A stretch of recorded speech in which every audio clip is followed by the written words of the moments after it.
everyone, and welcome to Race Time Radio live tonight on SiriusXM Channel 167 Canada Talks, as well live on RaceTimeRadio.com, as it has been for, I don't know, maybe 15 years or so. We've been online as well, kind of new, on YouTube, on RaceTimeRadioTV on YouTube, all live. So welcome to everybody tonight here on Racetime Radio. We got Junior in the studio, and a big weekend for you, Junior. You were down at the APC banquet. How did that go? Yeah, it was a lot of fun. It was, I've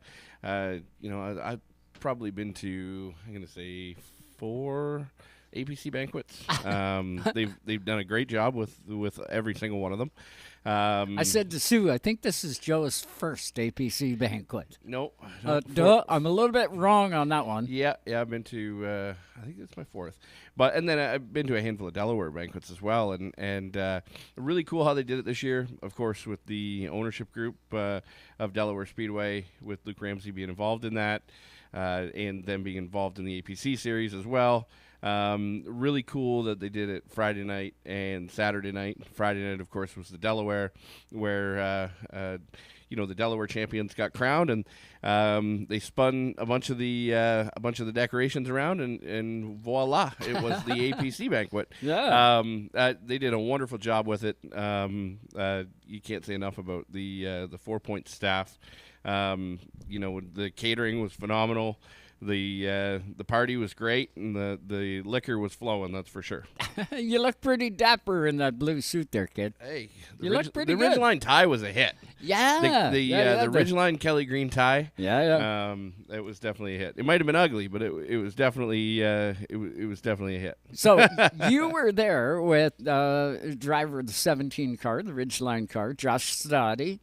Primetime Josh Stoddy. So good year for Josh behind the wheel of that 17 car. Do you guys, the whole team, had a good year? Yeah, great year. Definitely Stoddy's best year in pro late model racing, and we had a good chat about it on the way home on the phone.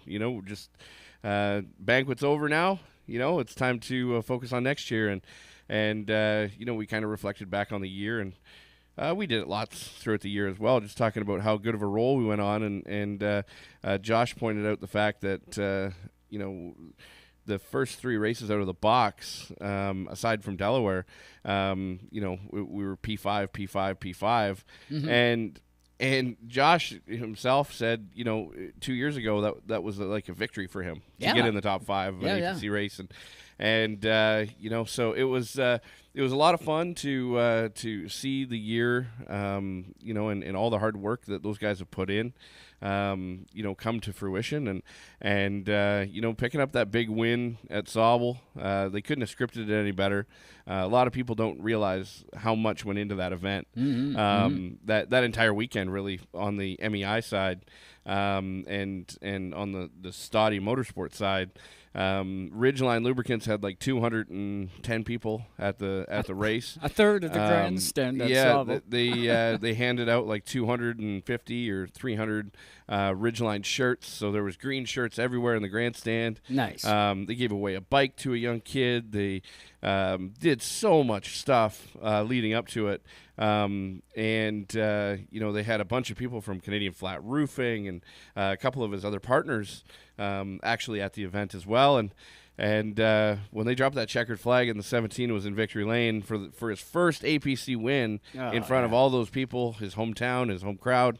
It was like somebody lit a fire under Josh Stoddy's butt, Mm-hmm. you get that, you get out from underneath that rock, if you will, and you kind of stretch the wings, and you realize that you can do it. You get the monkey off the back, or however you want to put it. Yeah. You get that forward momentum. You realize that you can do it. The team realizes they can do it.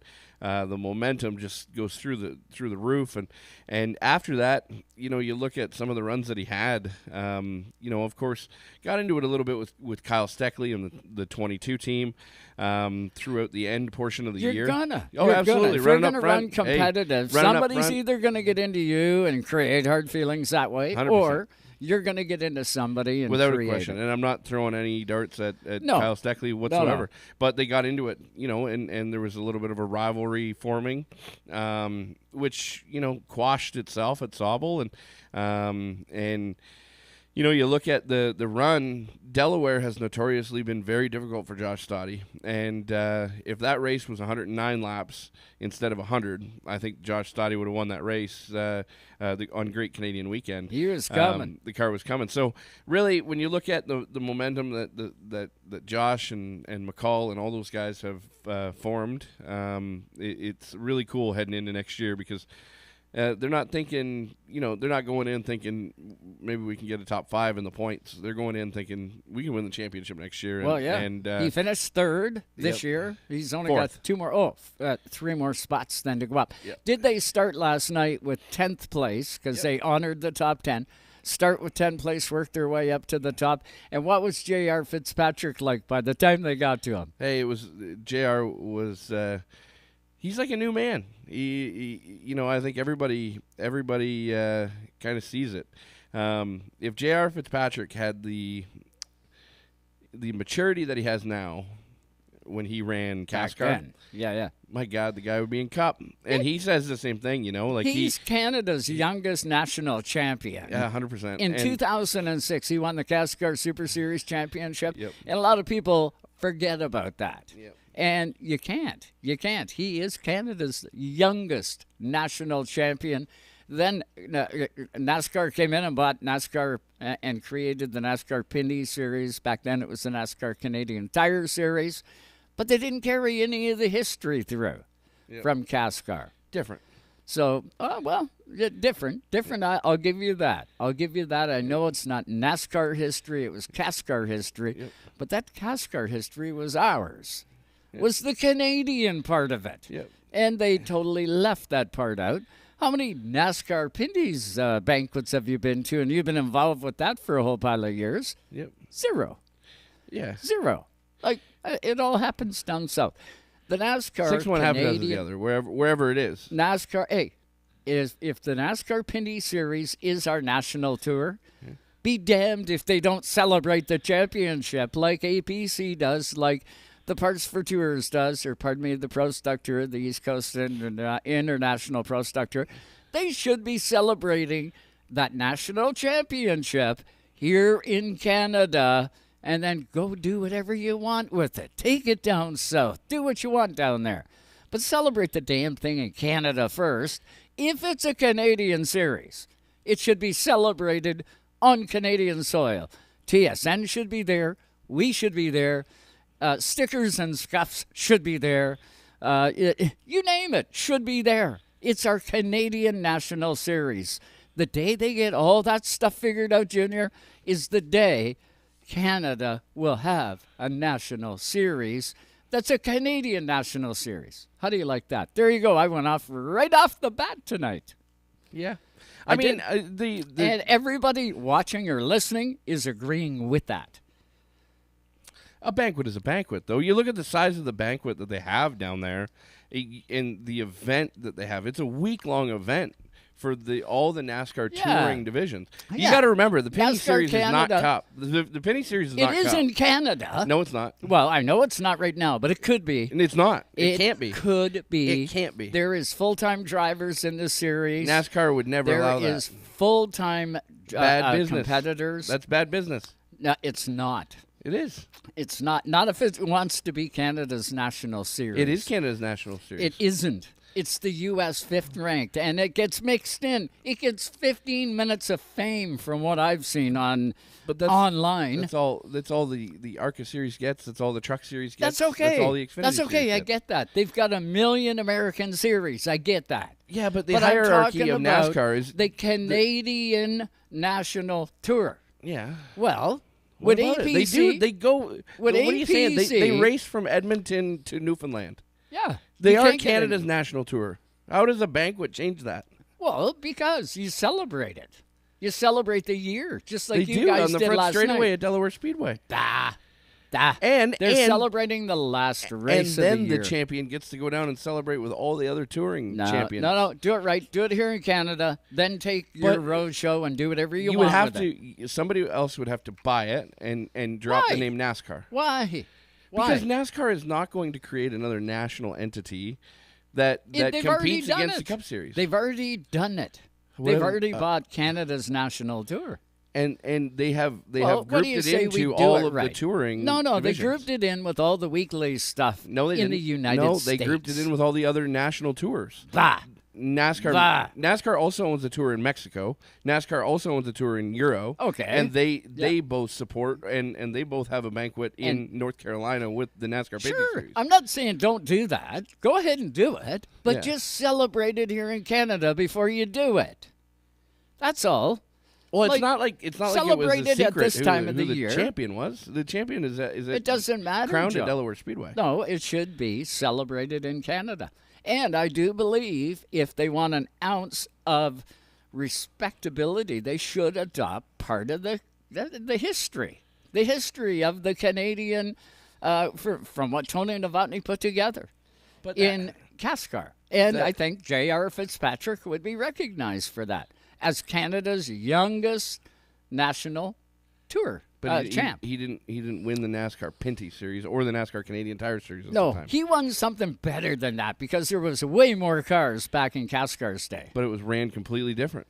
Oh, I'll give you that. It was under It was under a completely different banner. It was under a completely different set of circumstances. It wasn't NASCAR at all. So I mean, still say they should celebrate Canada's national tour on Canadian soil. In Toronto, I don't care, pick a different city. They raced in Newfoundland one year, make it out in St. John's. Yeah. St. John's would open their arms and welcome the championship night. So would they in Edmonton. So would they in Saskatoon. So would we in Ontario. And how about Quebec? They'd open their arms. RDS would have it on live. You can guarantee it. Every time those guys put a helmet on in the province of Quebec, oh my God, it's live on RDS. Yep, TSN's I don't French side, but that's just my rant for the night. Yeah, I don't think that it really changes. Well, I got one more rant that I got to do, but we'll get to it in hour number 2 or something like that. Let me tell everybody who we got coming on the show tonight. How's that? Be a good idea? Yeah. We got Jacob Dykstra coming on the show tonight. He is the Action Sprint Tour champion. Jacob, defending champion of my dad. We're going to hear from Jay Dykstra here tonight. We'll also hear from Nick Sheridan. Yeah, Nick over on the dirt side. He wrapped up the season with a win. A couple of them, I do believe. And he's got, we'll take a look back at 2022. He's a busy cat. He ran 360 dirt. He ran crate sprint. And he's got big plans. We'll see if we can needle him and find out what those plans are going ahead into 2023, now that we're in the off season. The Orange Cone. Do you follow the Orange Cone on Twitter? If you don't, trust me, you need to. He is funny. Have a look. Just at the Orange Cone on Twitter. If you're listening in and you don't know who the hell I'm talking about, check out the Orange Cone on Twitter. Follow him and stay tuned. The Orange Cone is going to join us tonight. It's been a long time since we had Cone back on the show, and we're going to do it tonight. Always good for a chuckle. Always good for some informative information as well. Because the Orange Cone, as you know, if you've been to a speedway, you've seen the Orange Cone. And he is at pretty well every speedway. At least he's got a Zoe on every speedway, put it that way. And we'll check in with the Orange Cone. Then I thought, opportune time. At this time of the year, end of season, I know a lot of tracks and series are setting up and getting ready to go for 2023. Work begins probably before the final race of the year. Looking into next year, we had tire troubles this year. Didn't matter what manufacturer you had. And a good friend of Race Time Radio's, Nick Moncher, he is now the marketing director world for Hoosier Tire. And we got Nick coming on the show. He just got that job a little better than a month and a half ago. We didn't needle him too hard when we first got Nick on the show because he was brand new. But now, Nick has got his feet wet I would think, Junior. We'll be able to ask him some of those hard questions that sounded like a fluff interview the last time. Well, we'll be able to dig in with old Nicky Boy this time around. He is a great guy, and he'll tell you straight. Yeah, absolutely. The tire issues have been going on since basically mid-COVID, and all the different tire manufacturers and different sanctioning bodies have had to cancel races and change races and change the formats of races that sometimes allowed for a 4-tire change. On the short track level, had to drop to 2 tires or even no tires. It's difficult. It's not just Hoosier. It's not just American Racer. It's everybody. Yep.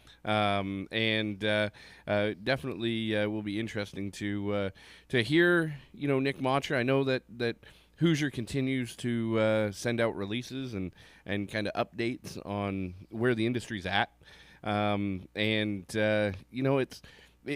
They're catching up, and I think that everybody could see that towards the end of the year, and hopefully they continue to do that, and will be awesome to catch up with them. Yes, absolutely. So that's who we got coming at you tonight, all live tonight on Race Time Radio. But first, got to pay a couple bills. We are going to hit this commercial break, and when we come back, a night with, well, not night, but we're going to start seeing the night out with a dirt sprint champion, and his name is Jacob Dykstra. He's going to join us all live right here on Race Time Radio. Don't you move a muscle. We will be back. Going to be a great 2 hours. Come on, wake up, honey.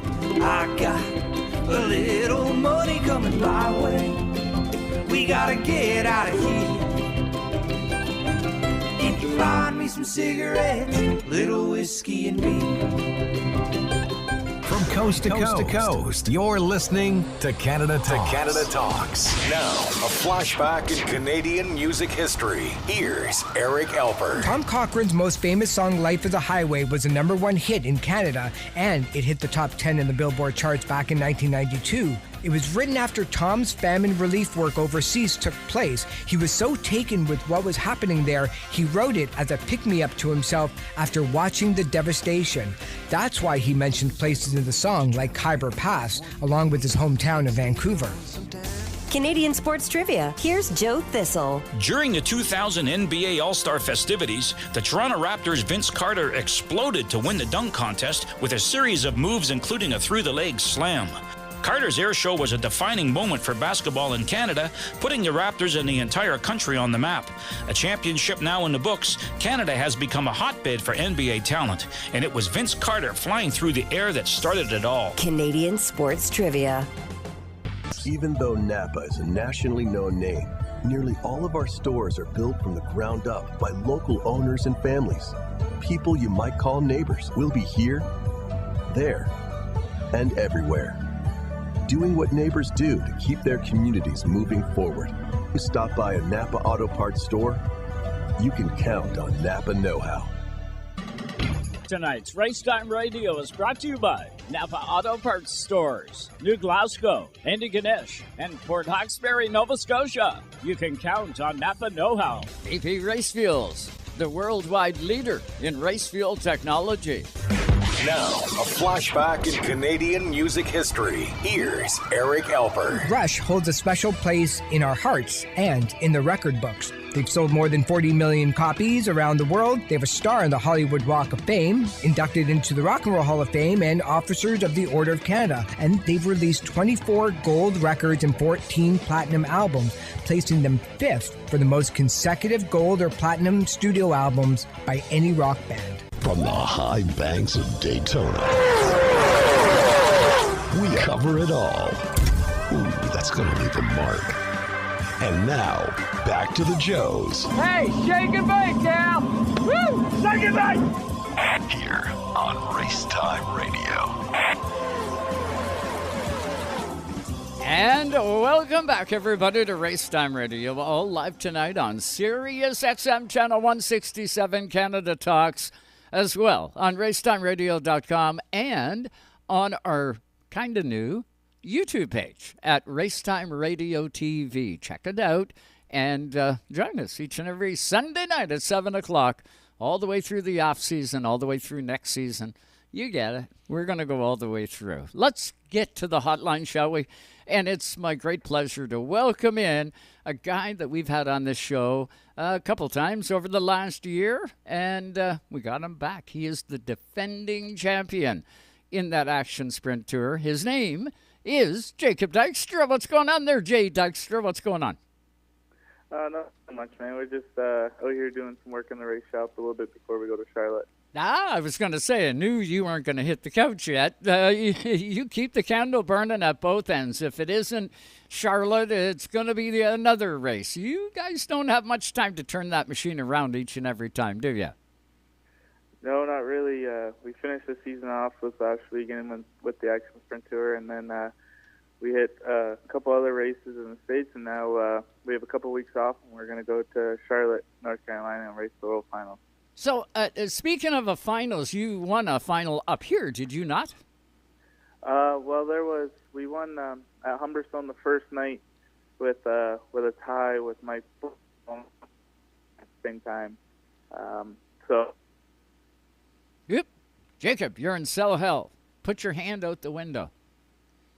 Jacob, there you go. You're in cell hell. Your cell was breaking up a little bit there. We lost about the last 20 seconds of what you said, so you're going to have to repeat yourself, brother.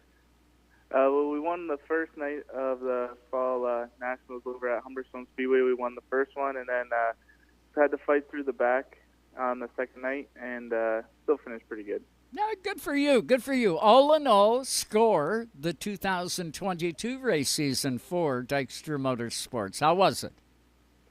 Oh, it was really good. Excellent, actually. We joined up with a new team this year, and we struggled a little bit at the beginning just with new cars, new motors, and trying to get a good setup with our 360 cars, and kind of struggled a lot through the year, but we never slowed down at all. Our team kept our motivation up there and kept grinding away, and and then in the crate car, we already had our setups pretty much set from the year before, and we just kind of kept going with what we had and upgraded from there. So, and that's the idea, right? You learned something again this year. As a champion, you keep learning. And that can't be good news for the competition. If they're sitting on their laurels, you're going to leave them further in the dust. Yeah, we never stop working. We're in the race shop every single night. And, if it wasn't for my one crew guy, Seth, I wouldn't be where I am. He's got the most motivation out of all of us, and he inspires all of us to work harder. Where is home? What is hometown for Jacob Dykstra? Port Colborne. Port Colborne. Cool. That's a hotbed, too, down that way, isn't it? Yeah, there's a couple of race car drivers come out of Port Colborne. There's 3 of us down here and a couple from just not too far out. And you got Humberstone right around the corner from our house, and it's really close. Jacob, talk a little bit about the youth movement, if you will. You're still a young guy, and you're obviously a champion, so you can't be called just the kid anymore, right? It's a multi-time winner and champion. But talk a little bit about the youth movement and the competition level through that. Obviously, there's a ton of seasoned veterans, if you will, in the 360 class. The crate class is relatively new still, right? It's only been a few years out of the box. 5 years. Yeah, but talk about the level of competition of all these new guys coming in and continuing to push that bar forward, because it seems like there's a tremendous amount of youth just from being in the pit area at Ohsweken during the Pinty's weekend. There's a lot of young guys walking around with fire suits on that are piloting various different styles of sprint car. Yeah, in the crate division, there's a lot of young guys, and if you look at the points, I think the top 5 are all really young, yes, they're really good. Some of them come out of different variety of racing, from go-kart. There's a guy that never raced last year. He raced the year before, Dale. He went to California last year and went and raced a couple races with a wingless 360 and came back and was really competitive, and he's 17 years old. So there's a lot of good and young competition in the crates, and so in the 360s. You got Nick Sheridan, you got Liam Martin, and we're all roughly around the same age, and we're all traveling as much as we can, trying to win races and do the best we can. I've always wondered, and to be honest with you, I've never, been a part of a crew or really even spent, it's amazing what you pick up when you spend the day, the race day with a team. Like if you go to the racetrack with one specific team, it's amazing what you can pick up and what you can see and how the team kind of interacts with other teams and how the day kind of transpires for the team. If you show up to the racetrack and just sit in the grandstands and watch the races and then go home, you don't really see the interaction between the teams and that sort of thing. I've never done that for a dirt team. Like I've never sat, not sat in the hauler and just been in the way, but I've never been a part of the team, at the sprint car level. But I equate the sprint car level to the late model level on asphalt, right? Like that's the way that my mind works. It's just it's the top level of dirt track racing. Asphalt's the top level, or late model is the top level of asphalt racing on the regional level. Is there a whole lot of looking at the other guy across the pits and seeing what they're doing, or in asphalt, it's amazing because the guys, it's like they get out of the car, they take the helmet off, and the first thing they're doing is they're looking at the guy beside them and seeing what they're doing, right? Like it's like a normal thing to spy on the guy in the open, but look at his right rear spring or really scope out what's happening, under that right front when they take the wheel off or whatever. Is there a lot of that on the dirt side, or is there less of that? I'd say a little less, just more because people have different packages for different things, and a lot of guys have their own way of doing things. I know my way is probably different from every other driver. We do things a little different than everybody, and you can't just look at one thing and be like, oh, I'm going to try that, because it's not going to work for everybody. I have a different driving style than probably most people in the pits. We are really aggressive. And they are really intuitive, too. They take that 200-pound left front spring that is normally yellow, and they color-code it to their own color, so you don't know what it is that's going underneath there. But, Jacob, do you guys have spotters? Because I know when you make moves in an awful hurry.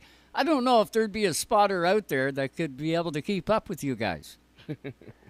Well, for one, we're not even allowed to have them, but really, all it is my dad or all my crew guys, they watch the race, and we all decide afterwards if it was the right decision I made, and maybe if the same situation came up for next time to maybe do it a different way, or if a hole opened and I didn't take it, all stuff like that. They kind of tell you after the races, mostly because sprint car racing is so high-paced, things happen so fast, there's not really enough time for someone to even say, hey, there's a hole going to open, and you never know where they're going to be or what they're going to do next, because they're on dirt. You could slide a long way, or someone can turn down and get on the brakes. You just never know. Back in the day, just before I bought Sauble Speedway, back before 1994, I was a big fan at Sauble Speedway. And I would go there and I'd watch all the guys, all the greats, Ron Lipsky and Andy Schmidt and Chuck Lawler and all those guys. But wheel in there the number 2 car, Tim Ellis. Now, Tim and his dad, Jim, I got a chance to sponsor him back in those days. And I wasn't a big sponsor, but I helped him out and got to know the team pretty good. And I talked to him and I'd say, Tim, when you get a lead, sometimes it looks like you get like a half a track lead. And then other times it looks like, man, you got to go because the second place guy's right on you. And Tim said to me, now in confidence, back in those days, he said, Joe, what I'm doing is I'm picking up on my dad that stands in the middle of turn 3-4 along the fence. And when he holds his hands out about a foot apart, that means that the guy is back there quite a ways. Slow down. Save me some. When he held his hands like a prayer motion, that meant the guy's right on you, Tim. You got to move your ass or you're going to get passed. So it was funny to think that Tim would have enough time to pick up on his dad in the center of 3-4. But I guess, the guy would stand in the same place every time and he'd do the same thing. And if anybody was standing in Jim Ellis's spot when Tim was on that track, I'm telling you what, the 2 crew would pick him up and move him out of the way so that Jim could stand there. That's how important that was for Tim and his dad. Is there any similarities between, yourself and your dad? Does he stand in a specific spot? Or have you ever heard that? Because you guys can't use spotters, and neither could they. Well, definitely, we have a little mule that carries our toolbox around, and my dad will park it in a spot. And it's pretty noticeable to see it, and because the track is so lit, you can see almost everything. And he'll sometimes, depending on where I'm running, he'll kind of give motions, and I'll look. Normally at Oswego, it's when you go into 3, and he'll do a couple motions. We have a couple different signals and stuff, but normally it's under caution when he'll do all of that, and he'll tell you, hey, if you have a big lead, you'll hold his hands far apart, same as that guy.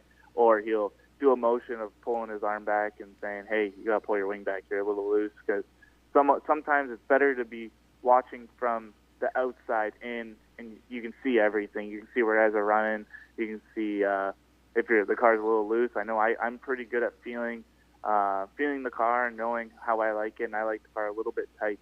But sometimes my dad will be like, hey, put the wing down a little bit more. You were a lot faster before you pulled it back, or stuff like that.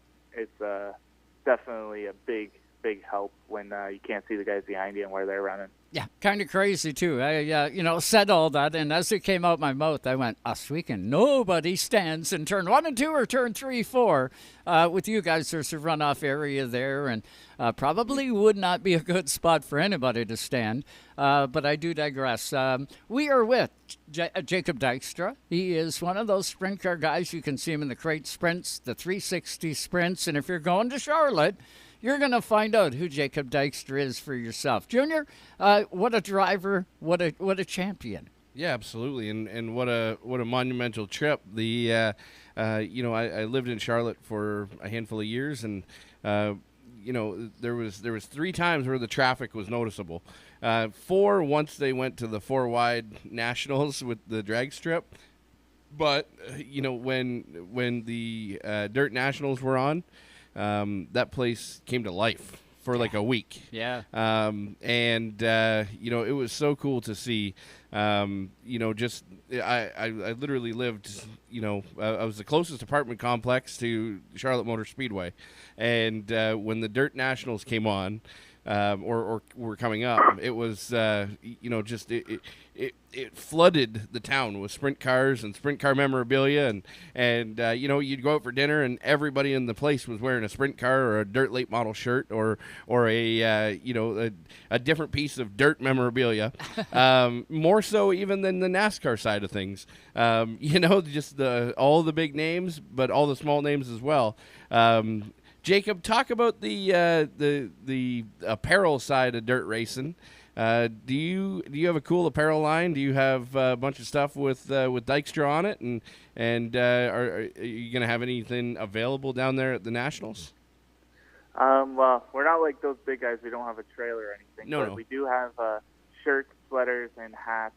But it's not under Dykstra Racing. It's under Palace Bros Racing. I drive for somebody, and we got a bunch of cool sweaters, shirts, hats, and they'll all be up for sale at Charlotte. And hopefully we can get some more stuff here and there as we keep going. But right now we're just trying to focus on win races and not really T-shirts. All available online too? Can people buy them online? I know Christmas is coming. Can they do that? Well, they can contact me on Facebook or on Instagram. You just shoot me a message, and I can get them shipped out to you, or you guys can come pick it up from our race shop. Sounds cool. Final question for you tonight, and then we're going to let you off the horn and let you get back to work on your car, because I know your dad will be saying, hey, enough of yakking. Let's start twisting some wrenches. Are you going to go down and do Volusia County or Speed Weeks again? February's coming nice and quick. We don't have no stupid pandemic to worry about. You going to go south? Definitely we are. Me and my whole crew is going to go down. We're going to go down for hopefully 2 months. We're going to go to Volusia with the 410 and the 360. The 360s are actually going to be at Volusia for 2 days. And then we're going to do Henry again, where I had my best 360 finish last year. So hopefully we can get a win down there, and then go race the 410 at East Bay and hopefully hit a couple more races while we're down there and stay down as long as we can because, now I'm no longer in school right now, so we're going to try and hit every race we can this year. Absolutely. And if you go on a winning streak, so I've always wondered this, like you guys talk about going for 2 months. If you go on a winning streak and you pick up a bunch of big wins, does it allow you to stay longer? Like, because the dirt racing, it seems like, you can still, if you pick off a few wins, you can fund the next couple races with it, right? Like, it's not like late model racing. If you go to race at New Smyrna, you could win the whole week and you're still down $60,000, But is it on the dirt side of things? Like, you can pick up some pretty sizable money, and you can kind of extend your stay a little bit. Is that the case? Oh, definitely. It's definitely a big factor. If you're winning a couple of the races, there's a couple for $5,000, a couple for $3,000, and a couple for $10,000. So if you win a couple of those big races that can afford some plane tickets for some of the guys to go home for a couple of days to go to work and then fly back, or for some hotel rooms and some food and all the gas, you can definitely stay down there. And there's racing everywhere. There's not one weekend you can go without not racing. You just got to try and do your research and find the next racetrack. You might have to drive a little bit, but you can always find the next racetrack, and that's what we're planning on doing, is just stay down as long as we can and pick up every race. But we're just trying to have fun, and as long as everybody's happy and not wanting to go home, we'll stay down there as long as we can. That's cool. And that's why you see guys like Kenny Wallace and Kenny Schrader and those kind of guys still in dirt racing today. They enjoy it, and you can go track to track and take the same car track to track. It's amazing what happens when you don't have 19 divisions. Oh, like you do on asphalt. I'm getting to it in hour number 2. Jacob, thanks so much for the time tonight on Race Time Radio. We genuinely appreciate it. Congratulations on yet another title. And I know we will get you back on the air here before February to set the stage for Speed Weeks. Good luck at the World Finals. They're going to know who you are, kiddo. Thank you so much. It was awesome being on the show. You betcha. That's Jacob Dykstra. You can catch him. He's going to be 360. He's going to be great sprint. World Finals, trust me, you will find out who that kid is. He's getting better and better every lap, Joe. I haven't seen him. Well, I shouldn't say that. I did see him on the Weekend broadcast on G-Force. I did catch those on Friday night, so I did see Jacob run. But I'll tell you what, the guy is very, very strong in that race car. Yeah, absolutely. And, building the brand, right? There's a handful of those young lads that are really picking it up, and the competition level is no joke right now across the board when it comes time for 360s here. It's obviously a hotbed. For the 360 car, and it's amazing to me that all those guys, they allude to it that they're gonna go dabble with the 410 guys, right? And and they have that ability, and they do. It's a 360 car. You don't hear of guys with pro late models up here saying, I'm going to go get a McGonigal, or a Hamner super late model engine, drop it in my APC car and go, or pick up a big motor and go super late racing down south. Right. You build a super late model. You don't build a 410 Sprint. You build a sprint car, and you could put a crate motor in it. You could put a 360 motor in it, or you could put a 410 motor in it. And obviously it changes setup. Some other and stuff changes, like that. yeah. But that being said, you're using the same page. You're using the same blueprint. Yeah. But no, hats off to the Dykstra clan and to all those guys. Jacob has been turning lots of heads, and sounds like he's got a very ambitious winter/fall schedule. 2 months down there is he's going to collect some hardware, I wouldn't doubt. Oh, I wouldn't doubt it. And we will have him back here on Race Time Radio when things develop, and we'll set the stage for you before Speed Weeks. What's that? I would like to, going back to the point that I made, I would love to spend a day with a sprint car team next year. Yeah. Like, I would honestly love to just be a part of the team. Obviously I wouldn't be very useful, like to a certain degree, but I would like to see the different dynamics between how an asphalt team, kind of operates and how a top tier, sprint car team operates, because really, they are on so many, opposites in the spectrum. Oh yeah. They're not adjusting the car based on no 50 lap practices. Exactly. You got 5 lap practice. Yeah. What can you learn in 5 laps? You're forecasting what the track is going to do on steroids, right? Yeah. Like it's not, you're not talking about 5% more grip because it cools down 10 degrees. You're talking like a fundamental change in the track as it slicks off, and I'm very intrigued by it. I'm very intrigued, and I would honestly like to. So if you have a sprint car and you want a fat guy that eats a couple cheeseburgers, I'll come and be free labor for the day. Well, and you'd be a wealth of knowledge too. I can well imagine when it's got wheels on it, trying to go as fast as possible. I gotta admit, you're pretty good at picking those things out.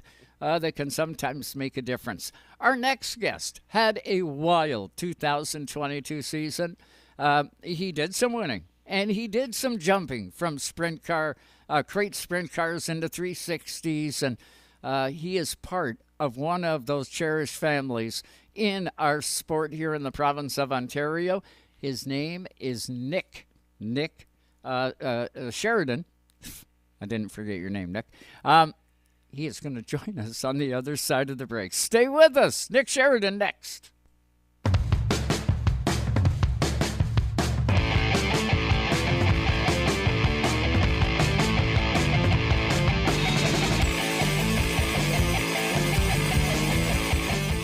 It's time to get back to the racetracks. For over 30 years, Quick fire starters have fueled this sport on and off the track, making lighting your campfire as easy as 1, 2, 3. There's no need for kindling or paper. Just pop your quick fire starter in the pit, add your wood, and presto, you're a pro. Quick fire starters. No harmful chemicals, and guaranteed to light your fire every time. Quick fire starters, the world's best fire starter. Rev TV, your motorsports and automotive destination. Watch live races from around the world and right here at home, from 2 wheels to 4 and so much more. Rev TV is your source for motorsports. Rev TV features exclusive race series, up-to-date news coverage, documentaries, how-to programs, and adrenaline-filled lifestyle programs 24/7.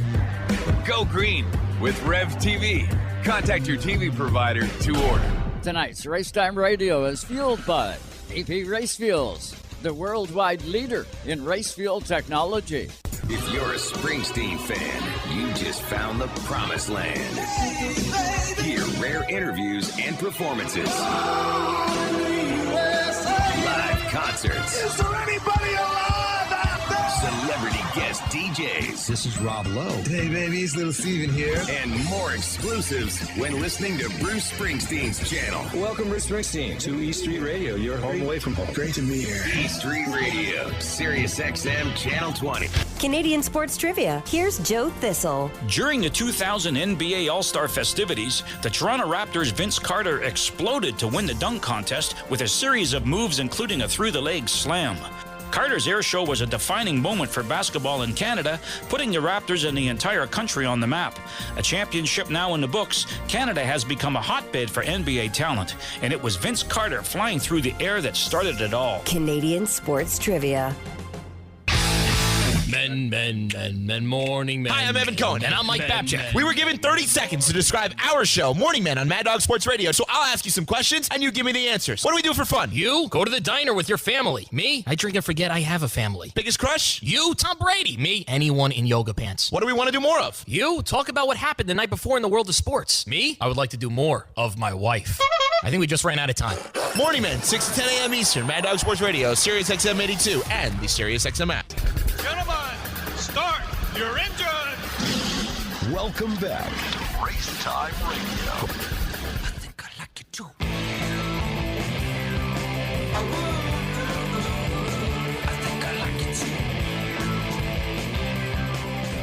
Well, I don't think I like it too. I know I like it too. That's Joey Vinegar. Check him out on his YouTube page.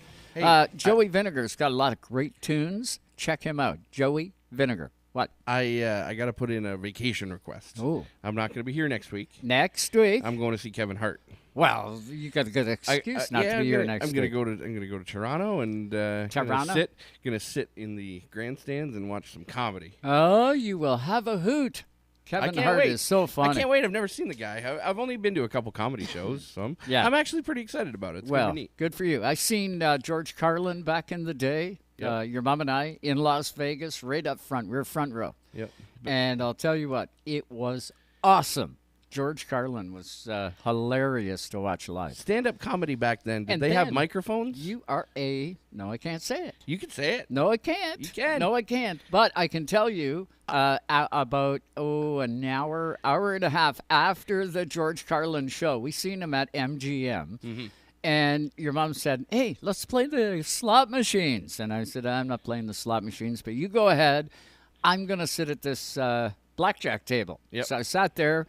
And I went up, I don't know, maybe $150. Guy sitting beside me was up $28,000 on a blackjack table. Nice. And I went, and now crowd's starting to gather behind us, right? Mm-hmm. And I thought, I got to tip out of here because this is going to start blowing up, and it's going to blow up bad. Mm-hmm. The guy within, I'm going to say 20 minutes, gave that $28,000 back to the house. Nice. Plus about $2,000 of his own, and I tipped out.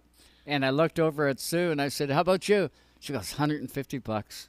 $150. I said, you're up? She goes, no, I'm down. I said, okay, time to go to bed. Let's go. So we went to the elevator, got on the elevator, me, your mom, and who?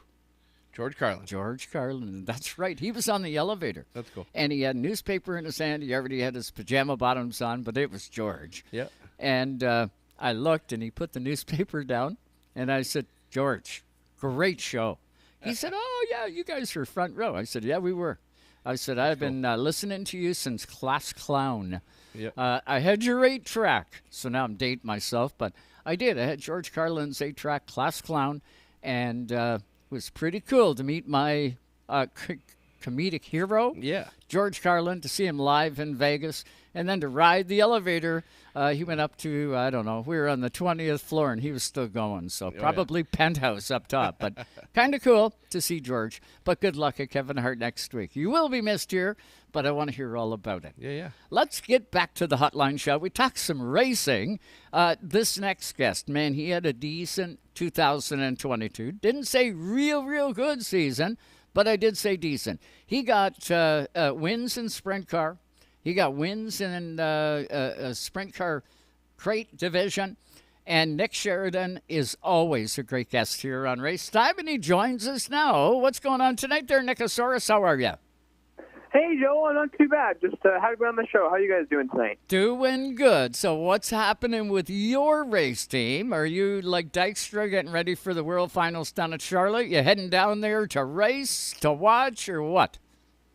Well, I'd love to go down there and race, but I don't think we'll be able to do that this year. So I think we just kind of took the motor out and sent it down to Greeley to get rebuilt for the winter time. And in the meantime, we'll get the shop cleaned up and get some things more organized for next race season. But I think we'll be heading down south to go to the PRI show and maybe watch a few races. So, done for the winter. Get a little bit of new technology heading down to PRI. That seems to the place to be these days is to go to PRI.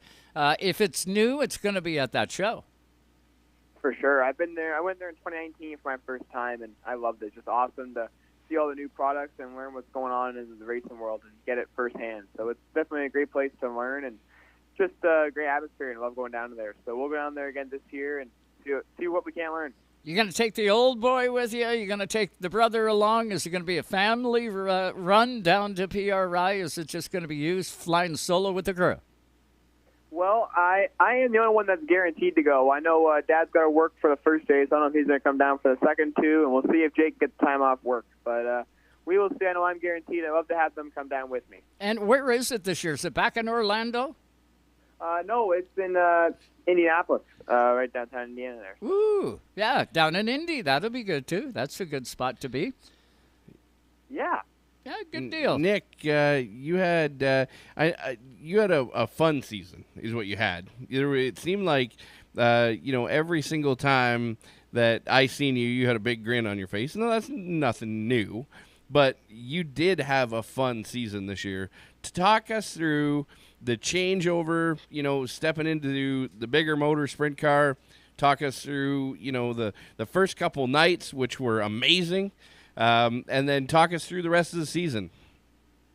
Well, Joe, it's hard not to have a grin when you're running a 360 sprint car. Those things are pretty awesome. So, no, it was definitely a great year. We came out of the gates flying, had a few good runs right off the bat, and then learned pretty quick how tough that division is. So it's real hard to be super consistent at places like Oswego with a lot of really tough competitors. But we had a pretty good year. We didn't get to victory lane. I think we finished second twice and third 4 times, something along those lines. So we were really consistent, but a couple of harsh runs at the beginning of the year kind of didn't hurt us in the points, but we ended up 5th in the points there, which was a great year and definitely a big learning curve. Like, we learned a bunch with our team and how to make the cars better and just how I could drive them better and learn to race against those really big dogs. So we definitely a big learning year. Definitely a lot of fun, like you said. We had a lot of good success, not too many bad nights, just a lot of good nights. Nothing super amazing, but a lot of good nights, and we definitely learned a lot and opened up our notebook a whole bunch for next year to come out of the gates flying.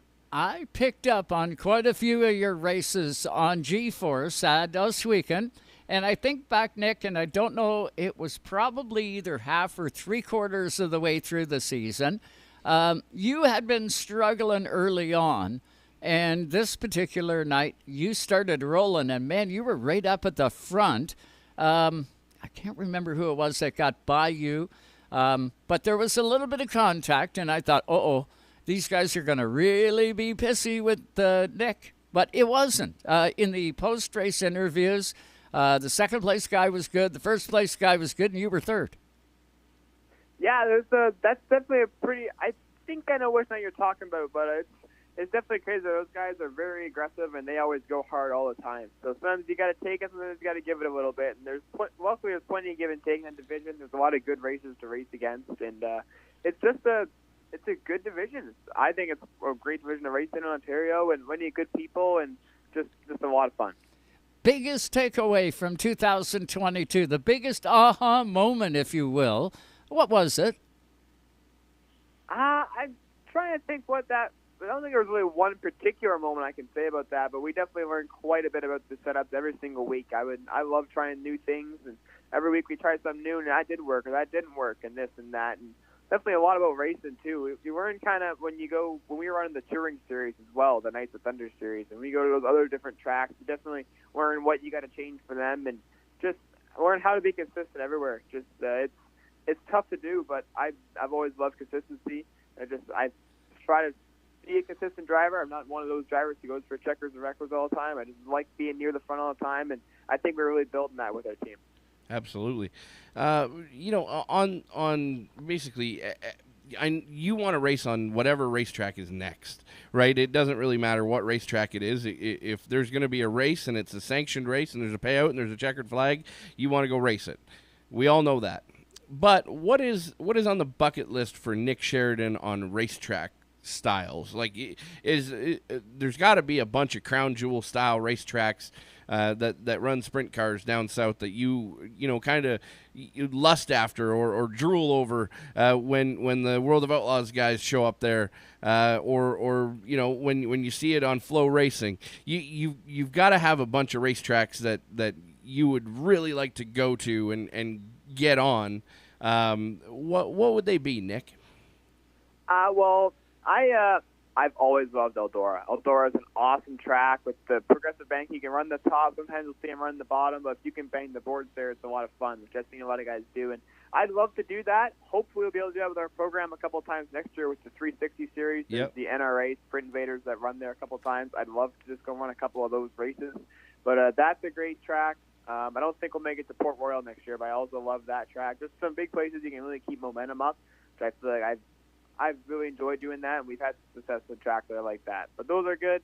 But I also really like some tracks where you really got to hold the bottom and kind of race it like an asphalt car, because patience is really king, and if you can be patient there, it's easy to run good even if you don't have the equipment the other guys have. Nick, sponsorship on your race cars. Who have you got on there? Same on both cars or different on both? There's plenty of the same sponsors like Pride Seeds and Vibrant Farms are on both our cars. We can't thank them enough. And But the biggest sponsor with our car this year would be Leach Performance Engines. Gary really helped us out. He really helped us get our feet wet in 360, so really appreciate him. But those are the three main sponsors in our car, and we really can't thank them enough. Well, keep the pressure on Gary. Tell him you need just a little bit more horsepower, a little bit more yank. Maybe you'll have to give up this to get some torque. But if anybody can dial that engine in to your 5 toes on that 1 foot, it's Gary Leach. You guys do a great job, and congratulations on a good learned season. Can't wait to see what you got coming out the box for 2023, my friend. Yeah, thank you, Joe. Appreciate it. I don't really know what's going on next year either, but whatever happens, I can't wait for it. I'm really pumped, and we'll see. Have to see how it shakes out. Well, I tell you what, if your driving skills are anywhere close to as good as your brother's dancing skills, you're one heck of a wheelman. I tell you that right now, and I'll tell you that for free. His dancing skills last night were pretty remarkable. You know, Joe, you're about the 5th person to tell me that. So I really kind of unfortunate I wasn't there, but I've seen him a couple times before, and hey, maybe one of these times we'll see if I can give him a run for his money on that dance floor. You know what? Last night they should have shut when the ugly lights came on at the end. They should have done a second awards presentation, because I think it would have been neck and neck between Teddy McAllister and Jake Sheridan. I think that Danny Benedict would have got an honorary mention, but I think that it would have been neck and neck for best dancing skills. That's for sure. And how about this? Hats off to APC and to those guys. You picked up he picked up a brand new crate engine. I know he's been a Ford guy for a long time, but Jake Sheridan bumped Tom Gibbons out of the way. Tom Gibbons won back-to-back crate engines, and Jake went out there and got himself one free one. So now he's usually a Ford in the late model side, so that means he's just got to give you that 604, right? I don't think I'll be seeing that. I'm sure he'll utilize it somehow. Whether he puts it in his car for next year or sells it, I'm not sure. But it's definitely amazing the awards they have there and all the things that have the APC banquet. They do a top-notch presentation, and it's pretty awesome that we got to win that motor. So I know he was pretty pumped about it last night. I got the text, and I was just about screaming on the phone. Cool. Too cool. Nick, this has been great catching up with you, buddy. You have a good one. Get that car blown apart. Get it ready to go. You got races to win in 2023, buddy. For sure. Thanks, Joe. We'll keep working back here at the race shop, and it's awesome to be on the show. We'll talk to you guys again soon. Nick Sheridan, keep your eyes and ears wide open for that youngster. He turned a bunch of heads last year, turned a bunch this year. Watch. He has got a bright future in the sport. And then his brother that we allude to, Jake Sheridan, is over in APC. One son runs asphalt, one son runs dirt. And you got Ron Sheridan, past multi-champion at Delaware Speedway, always big in asphalt, dancing between the two, and does a great job. One runs Friday night, the other one runs Saturday nights. And, of course, young Nick goes over and helps his brother Jake. He's the tire specialist over on the APC car. And I can well imagine Jake is over helping out Nick. So kind of a cool family, and one of those staples, as mentioned, here in the province of Ontario that is here. Super stuff. We are going to throw it back to Toronto. We got to do the news update. Takes 90 seconds, and then we're back for hour number 2. The Orange Cone is coming up, and then we're going to talk to Nick Moncher. We'll talk about Hoosier Tire with the marketing director for World. We'll be back. You're listening to Canada Talks on SiriusXM Channel 167. Racetime Radio is brought to you by the Quality Inn, Halifax Airport, the official stay of the Racetime Radio broadcast crew. Also by APX Racewear, the motorsports leader in custom crew apparel and fire suits. Also by the Wooden Door Bistro. Got Chase Elliott. He gets turned into the outside wall. Holy cow! The thrill of the race.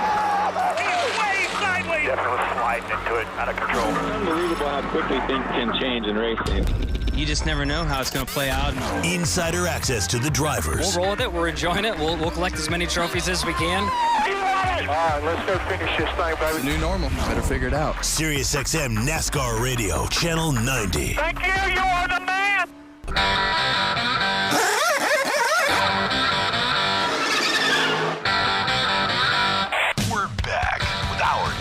of Race Time Radio. With the two Joes here on Race Time Radio on SiriusXM 167, where Canada talks.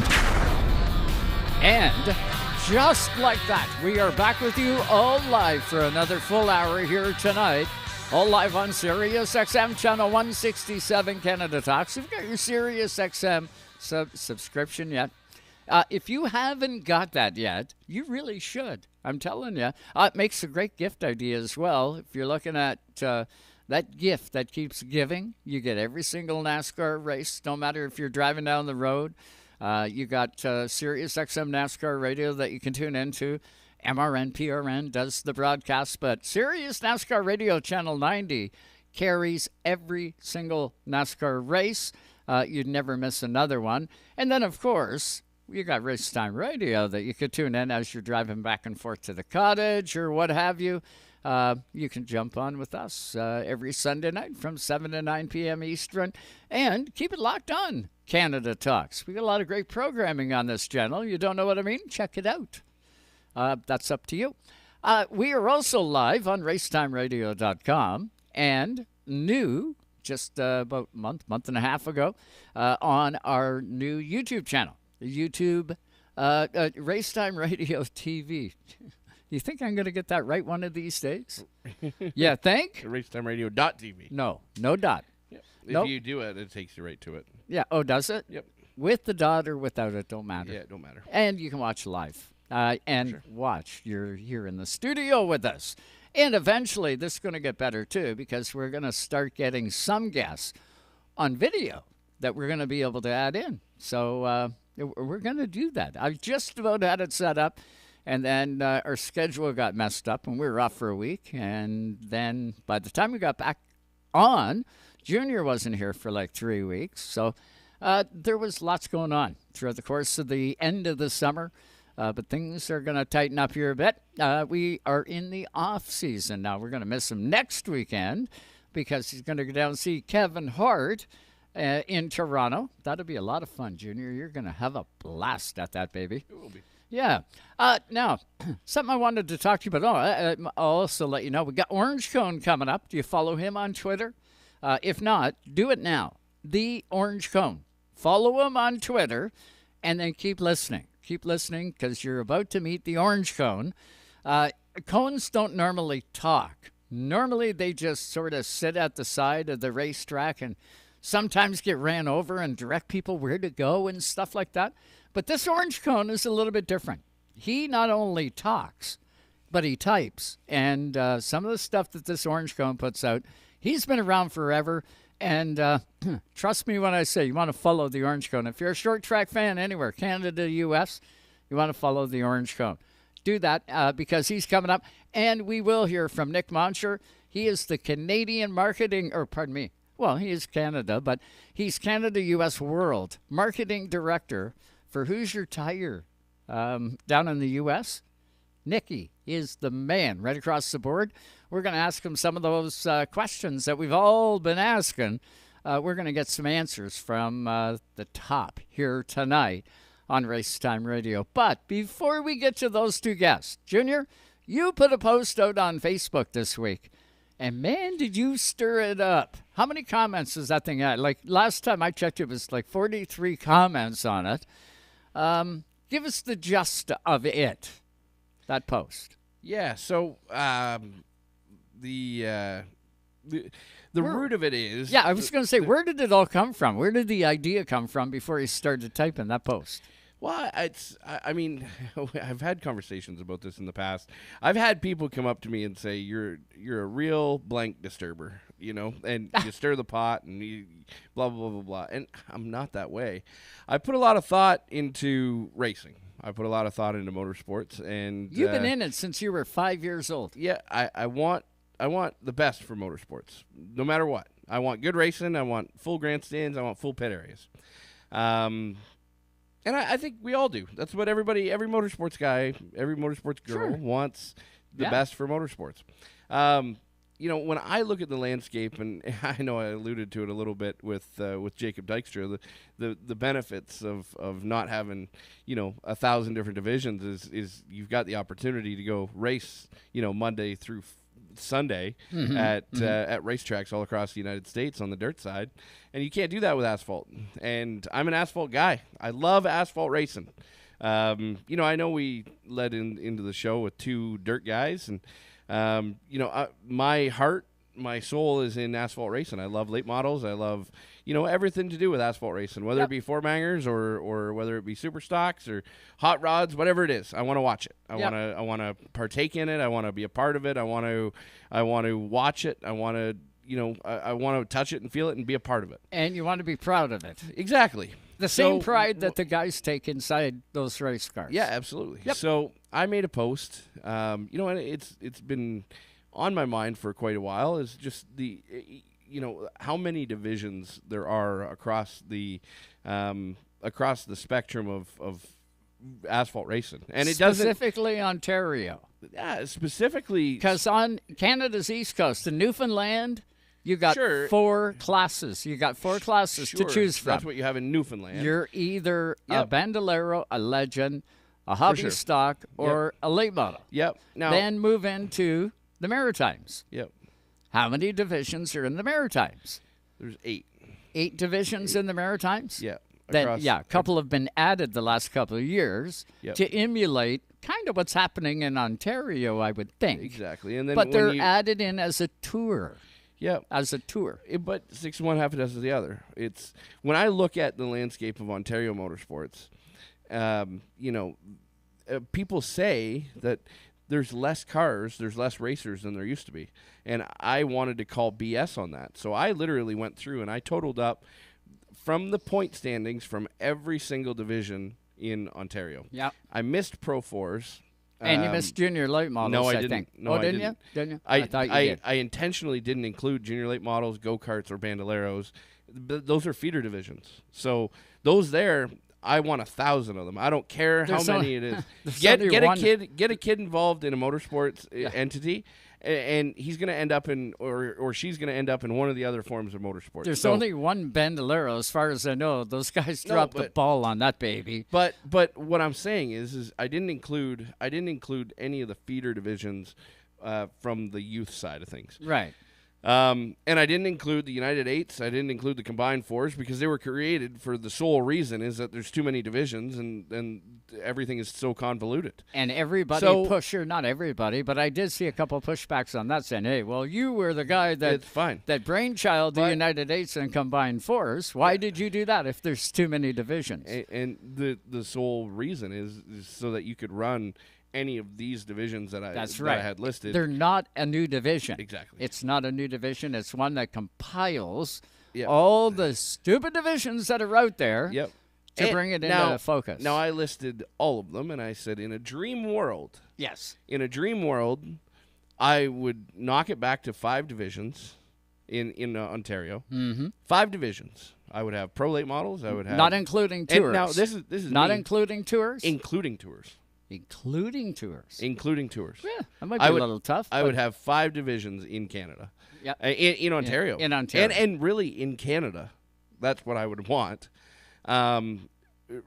Really, you know, a pro late model division.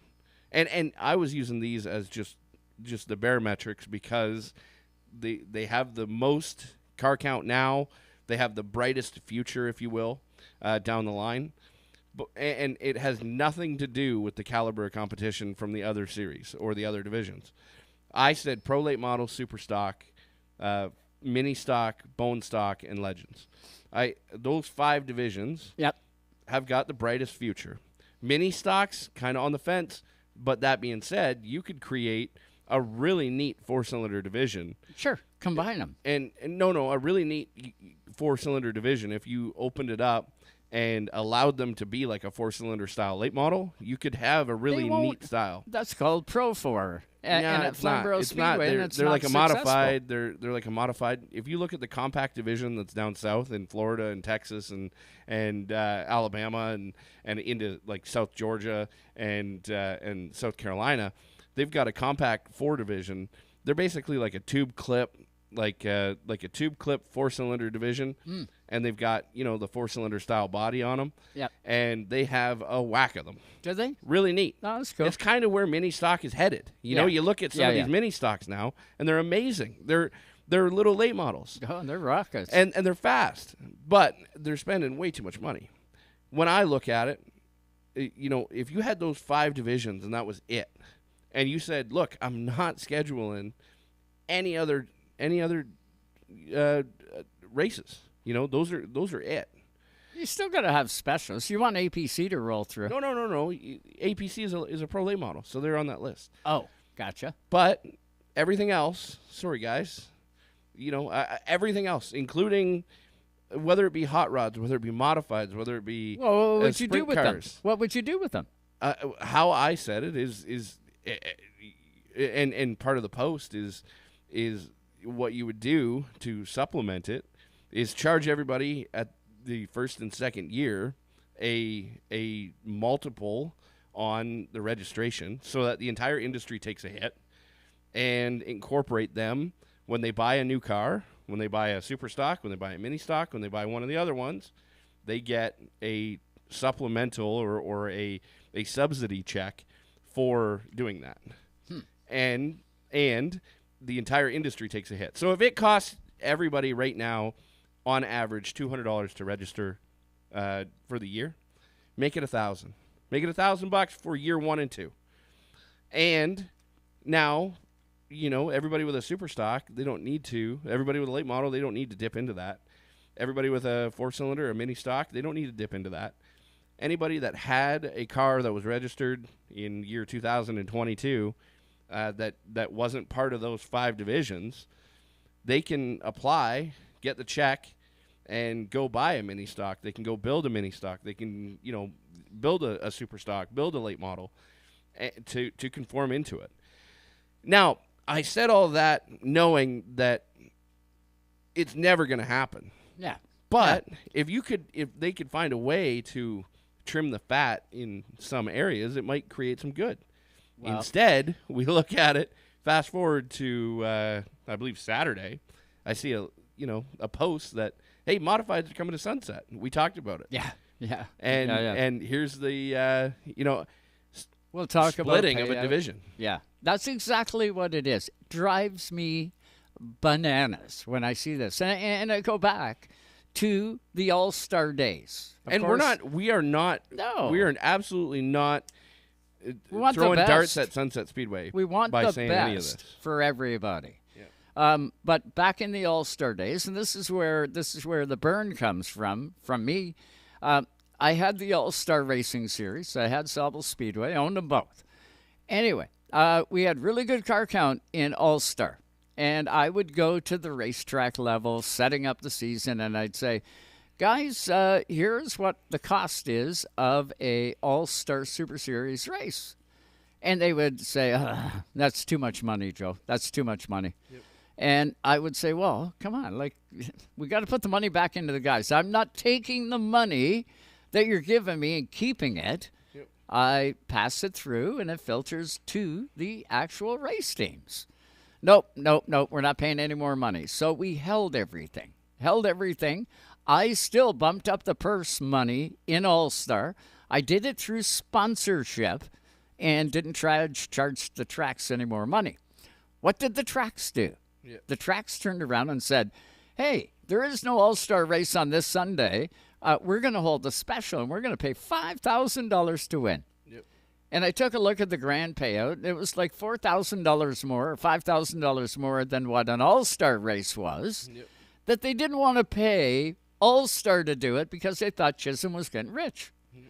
And that wasn't the case at all. I was filtering the money back to the race teams. So what it effectively did back in the day, people ask me all the time, whatever happened to the All-Star Racing Series? Well, 5 guys killed it. 5 track owners killed it. Yep. That's what happened to it. They didn't take a race because it was too expensive, yet they turned around and started putting all these specials on that were way more money than what I was charging to do an All-Star race with the thought, I can steal 5 of those cars. I can get 5 over here. You can get 5. You can get 5. And All-Star's gone. And now we get things back to the way they used to be before All-Star came along that actually started to build everything. Yep. So it worked counterproductive. The same model is true when you take a look at the Super Late Model Series right now. Dave had that in Oscar. It was the Oscar Super Late Models with a 25-year history, I might add. And it was going. Dave would always cry to the tracks, please, please, I need some more money for these guys. They're expensive cars to keep on the track. I'm not going to pay it up front. I'll pay it back. Give me more money. Nope. No more money. Dave, no more money. So the teams would all scream at Dave, get more money. Dave was trying to get more money, and they were saying, no more money. And then lo and behold, the Ontario promoters got together and said, we're going to run the Oscar Super Late Models ourselves, and we're going to call them the Ontario Super Late Models. And goodbye, Oscar. They literally just snatched it out of his hands. Yep. And the first thing they did was pay more money. That's what they did. The very thing they wouldn't do to Dave was pay more money. Yep. So they paid more money, and the car count dropped, and it dropped, and it dropped.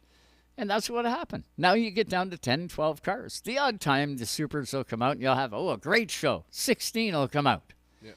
But there's more than that in the province. They need the organization of it. They've been trying to do whatever they can to keep it going. Absolutely. And now the track owners aren't involved anymore. They there just you go. They just Well, said, now it's back we're not to the gonna do racers. It. And now it's John Cadman and his team Yes. that are effectively running the deal and trying to make a go of it again. And trust me, those guys don't know how to do it. They don't. They know how to run a race car, and they do it very well. Yep. Very well. But it's pretty hard. Racing is not a democratic society. You can't vote on everything because you're never going to make everybody happy. Nope. It is a dictatorship if you want to do it right. And the dictatorship, you have to be doing every decision that's going to benefit the fans in the stands, the people in the cars, and the people going through the pit gate. Mm-hmm. And you got to satisfy the racetracks. Don't get me wrong. You got to satisfy the tracks. But when they gang up on you and take it over, and that's what I sort of see with this modified thing, and it's driving me nuts. History keeps repeating itself, and it has to stop doing that. It's got to stop. The madness has to stop. You can't split it. The answer to me is go back to Dave Danforth and say, look, whatever we were going to pay the modifieds, we're going to pay you. But, Dave, I need more races. If that's the case, then he's got to do it. Or try to do it. I don't know what the answer is that way, but the answer isn't, let's start another division over here, because it's going to kill the one that's there, and we get back to the same problem that we've got year over year over year, and it fragments it, and it splits it, and now you got modifieds there, you got modifieds here, you got 10 here, 10 there, you had a 20-car field, and not no more, and the fans show up, and then you can't charge them, and lo and behold, everything falls apart. And then everybody stands back and says the same thing. What happened to it? Well, I'll tell you what happened to it. The guys that need to be big picture aren't even looking at the picture. Yeah. They're not even looking at it. And they need to. If you look at... We got 1 minute, and I got to throw it to break. Going back to my post. Yes. In 2022 Racing Series, totaling it up, across all the different divisions. Now, you got to bundle in a fragment of guys that have a super stock in a late model, or guys that have a mini stock in a bone stock, whatever. So take this number for what it's worth. Take 30% off if you want. But this here is going off the point standings. 697 racers are in Ontario. Now, that's everything from a bone stock, a pro midget to an outlaw super late model. 697 drivers. That's a lot. That's a lot. Knock that back to 5 divisions and imagine the racing that you would see. Oh, imagine it. Tremendous. It would be like the good old days. Yeah, because there wasn't 697 guys back in the 70s. No. You had 4 classes, if that, at most tracks. I'm just saying. In Pinecrest, Cayuga, Sauble, there was like 4 to 5 classes. That's it. We got to hit this break. When we come back, we're going to grab the orange cone, and we're going to talk big picture stuff with the cone, and we'll find out what it's been up to, aside from being run over at all the track. Or he. As I won't. It. Well, the cone is an We'll ask it. him or it. But we'll ask him. So you figure it out. We'll be back in just a minute, all live tonight on SiriusXM Channel 167. She was a girl in a short dress. I was a boy in a charcoal vest. When the winter wind came calling, that orange like a stalling.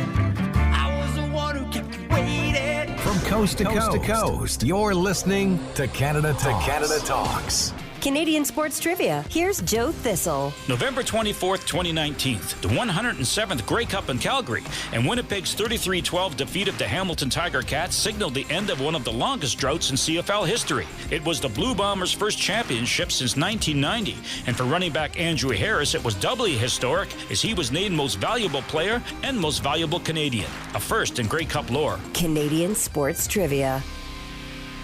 Even though Napa is a nationally known name, nearly all of our stores are built from the ground up by local owners and families. People you might call neighbors will be here, there, and everywhere. Doing what neighbors do to keep their communities moving forward. You stop by a Napa Auto Parts store, you can count on Napa know-how. Tonight's Racetime Radio is brought to you by Napa Auto Parts Stores, New Glasgow, Antigonish, and Port Hawkesbury, Nova Scotia. You can count on Napa know-how. AP Race Fuels, the worldwide leader in race fuel technology. Epic Racewear. Look, feel, be epic at epicracewear.ca. Now, a flashback in Canadian music history. Here's Eric Alper. Rush holds a special place in our hearts and in the record books. They've sold more than 40 million copies around the world. They have a star in the Hollywood Walk of Fame, inducted into the Rock and Roll Hall of Fame, and Officers of the Order of Canada. And they've released 24 gold records and 14 platinum albums, placing them 5th for the most consecutive gold or platinum studio albums by any rock band. From the high banks of Daytona, we cover it all. Ooh, that's going to leave a mark. And now, back to the Joes. Hey, shake and bake, Cal. Woo! Shake and bake! Here on RaceTime Radio. We are back with you all live tonight on SiriusXM Channel 167. I know Sue is working the phone lines, trying to dial up an orange cone. How difficult would that be, Junior? Normally she's trying to call an individual. A damn cone doesn't have hands. How is it supposed to pick up a phone? Well, unless he's sitting on it. If someone would please set the cell phone under the orange cone and give the orange cone a little kick around there just to wake him up. Maybe he's gone to sleep, and then we'll get the orange cone on with us live. But I digress.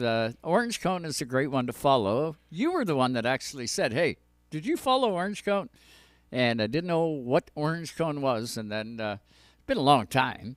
But, yeah, I followed him. That's pretty funny stuff. He's and some of it is controversial. It's cool that it's it's a parody account. Obviously, he's knowledgeable in the sport. He's opinionated, and part of the sport. It's part of the sport, and it's funny because racing is so. It's so political. There's a lot of politics when it comes time for racing, and it's because everybody's got money in it, right? Well, everybody's competitive. Everybody's competitive. Everybody's got money in it. Everybody's got business interests, or they've got whatever. It's only business, Junior. It is the only business, and you know this from being in the lubricant end. If there is a conference, and I don't know, all the lubricants are at SEMA. You can't tell me that all the lubricant companies don't get together. They get together. Hey, how you doing? Like, I know we compete all the time, but how you doing? How you doing? And genuinely mean it. I know from back when I first bought the Speedway, I had a real good friend, Ross Picken, and he was in the drywall business and a commercial drywall company. And he said, Joey, you know, there isn't one competitor that I compete with that I don't know. Mm-hmm. I know them. I know them personally. Yep. He said I meet with them at the conventions. I meet with them here, meet with them there. Sometimes I run into them on job sites. We quote against each other all the time. And he said I get along with 99% of them. And he said, you know, you'll get one guy that'll come in and quote a job and quote it for like 40% of what everybody else is doing it for. And you know the guy cannot do that job at that price. And he is just going to screw up the industry for everybody. Yep. And poof, they go out of business and away they go. Yep. And the rest have to hold the bag. And he said, thank God for general contractors that understand when they open up that tender and that price is 40% of what everybody else is. They're smart enough to look at it and go, no, we're not doing that because we know the guy can't do it and he's going to end up blowing up and then our construction job goes out the window. You know, there's a lot to be said about that. And in this industry, there is a lot of animosity. There is a lot of politics. There is a lot of backstabbing. There is a lot of, I don't want him getting ahead of me, even though it's not about getting ahead.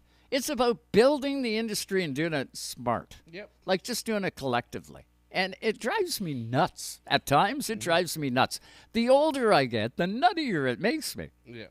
And the more vocal I get. Yeah, absolutely.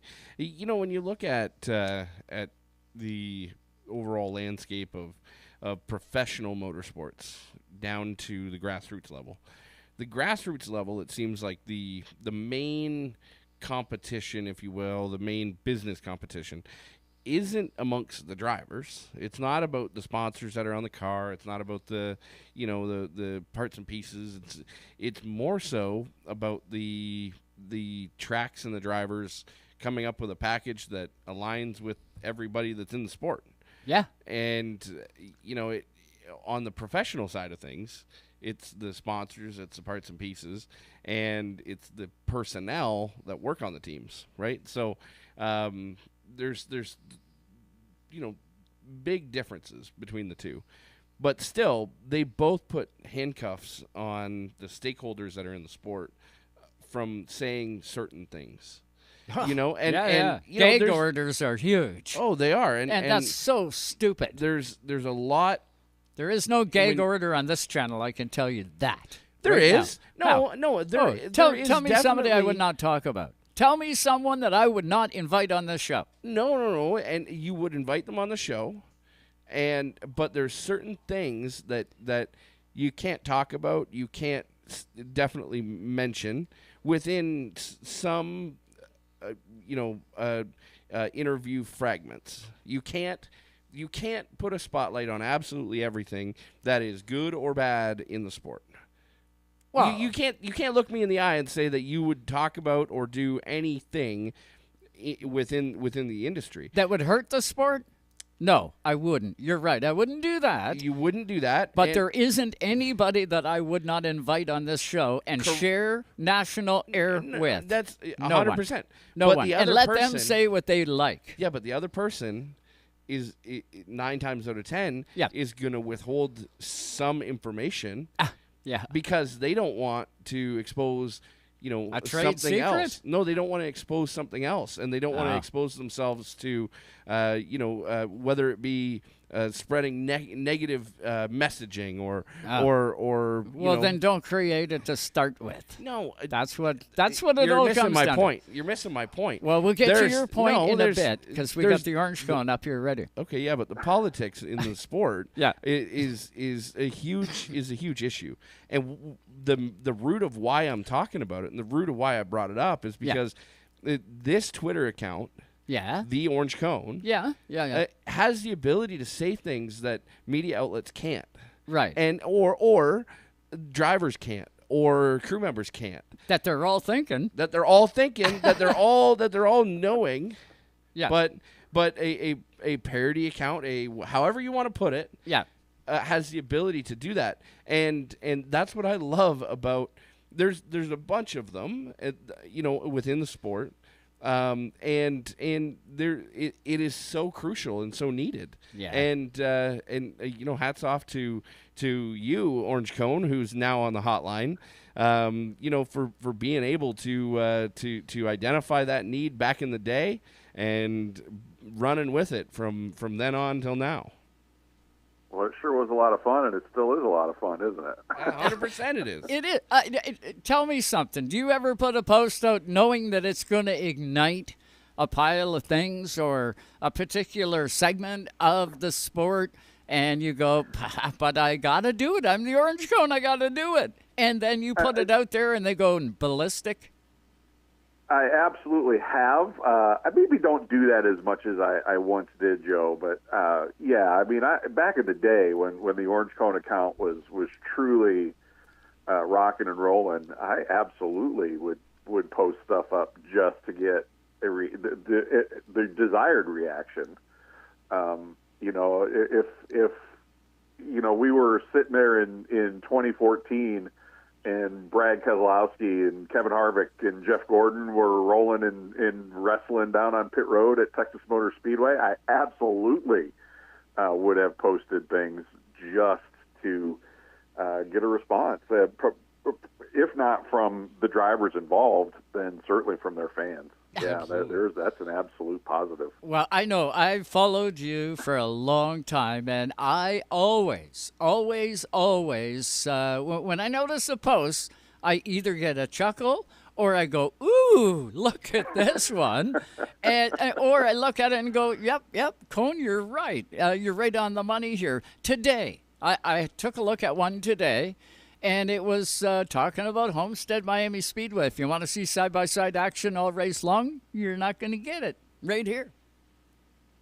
Yeah, I mean, and that's, I get a little frustrated because, there are a lot of people who comment on the sport that I guess they expect that it's going to be 2 and 3 wide, all 267 laps. And that's just not a realistic expectation. I mean, maybe at Daytona and Talladega, but every other racetrack we go to, you're not in the draft, and handling comes into play, and tire wear comes into play, and yeah, there's going to be times where you've got a race where Kyle Larson has a 9-second lead. That doesn't mean it's not a great race behind him. I mean, I would like it if the broadcast partners were able to show you some of the action that was going on behind that 9-second lead, and I think today NBC was able to do some of that. There was a lot of 3 and 4 wide racing back in the pack. And look, I get it. A 9-second lead maybe isn't the most exciting, but there's 40 cars or 36 cars in a race. Just because one of them has driven off into the distance doesn't mean that there's not something else that you can keep your eyes on. Well, I can tell you, AJ and Ross were not racing as if they were teammates today. AJ wanted that spot, and Ross did not want to give it up. It was great racing when they were focused in on that. Right, and when you make that comment at lap 100 of a 267-lap race, I think you're making the assumption that the final dash to the finish is going to be boring, and it wasn't anything but boring today. I mean, I don't think anybody was surprised to see Kyle Larson win, but he certainly had to work for it those last 40 or 50 laps, didn't he? I mean, you always know in a NASCAR race, very, very rarely do you have a race where it's going to go green to the finish, and the guy who is leading by 10 seconds wins by 10 seconds. You knew there was going to be a caution, and there was, and it was a legit deal. There was an incident on the racetrack that set it up, and yeah, Larson had to race to win, and then you throw in that pit incident with Truex, and now you've got controversy. Tons. So you're telling me you've got this race was so boring. Well, I saw the driver who won had to work his rear end off for 50 laps, and oh, by the way, he got into the leader on pit road. And now, all we're talking about is this pit road incident. So anything but boring, if you ask me. Yeah, I mean, we're the first 100 laps or so, the first stage and a half, maybe without drama. Sure they were, but that's how the stage racing is. You always expect the first stage to be, kind of let's log some laps and then the pit strategy starts to come into play, and then, by the time you get to the final stage, that's when they start to really race, and that's when you start to see things happen. With practice being so short now, they don't get, 5 times on the racetrack now. They get a short window. The first stage has basically became, a larger practice session, if you will, right? They're not changing a whole lot underneath the car, but they use it as a big practice session to get it set up, to get it adjusted for the second and third stage, if you will. I think it sure seems that way, yeah. I think back to earlier on in the year. I'm going to say July. I've probably watched 3 MLB baseball games in the past 4 years. I've probably watched 3 of them. And I turned one on. More than me. Exactly. So I turned one on, though, and it was the Blue Jays and the Red Sox, and the Blue Jays trounced them 28-5. It was a huge score. It's a good game. It was so boring. That's a good game. It was so boring. I love it. Was the most boring thing I've ever watched in my life. You're a Blue Jays fan. That's a great game. What are you talking absolutely. about? I live 2 hours away from the Blue Jays stadium, and I should have been super excited. I was bored out of my mind, but all of the the media outlets and everybody applauded this huge score that the Blue Jays put up and ran away with a game completely unchallenged, if you will. And you look at motorsports, and the second somebody does that, it is like, for 50% of the fans, the worst thing ever. And I look at that. Because their driver's not out front. Boy, even if they don't have a driver, it's not celebrated when somebody goes out there. When I go to a super late model race, when I go to a pro late model race, and I see somebody lead every single lap, drive away with it, I love that. It is so cool to watch somebody wax everybody. And that's part of racing. Now, do I love it when 2 guys come across the start-finish line, banging doors, smoke coming off the tires, and you can't tell who won? Absolutely, I love that. That's part of the sport. But I equally love seeing a guy go out there, trounce the field, and be completely unchallenged, lay down the race of his life, and race, and race off into the sunset, holding the checkered flag. That is cool as hell to me too. And I wonder why and how the sport got to where it is, where the fans don't still cherish that. It's actually kind of a mystery to me as well, because I'll tell you what, remember in the old Indy Racing League days when they would go to Kansas and Chicagoland, and you would see those 3 wide finishes, and they were, the distance between first and third was literally 8/1000ths of a second. They were measuring the margin of victory in 10 1/1000ths of a second. And the first time you saw it, you were like, oh, I cannot believe what I just saw. Right. And the second time you saw it, you were like, oh, wow, like that's amazing. And then the 10th time you saw it, you were like, okay, like I've seen this before.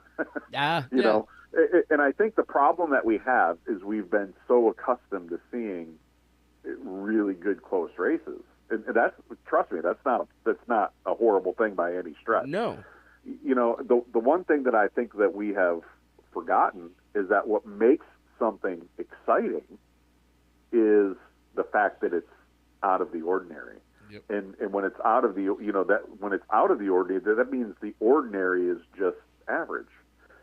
And hey, I'm like you guys. I could go to a race, and if the guy out front is 10 seconds out front, I'm happy for him. He's doing what he's there to do. That's his job. Right. But I'm going to look around and find something that keeps my interest. Maybe the battle for 7th and 8th is really, really good, and those guys are knocking fenders and having a great day. But I think what we as an audience and a fan base have forgotten is that what makes something great is the fact that it doesn't happen all the time. Well,